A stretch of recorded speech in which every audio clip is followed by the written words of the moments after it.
Hi, it's me, Sophie.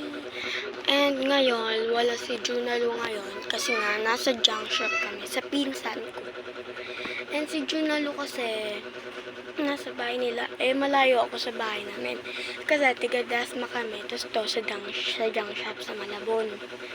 Kasi tiga dito yung pinsan ko. At ito yung kwarto ng pinsan ko.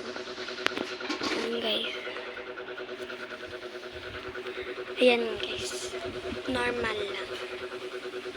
Ang pangalan ng pinsan ko may-ari ng kwarto na to guys. Juna. Kapangalan sa uli ni Juna. So guys, ito naman yung kwarto ni Chacha. Yung pangatlong pinsan ko naman. Andun sa pinakadulo, may kwarto pa yan doon sa pinakadulo doon. Is doon yung sa ninang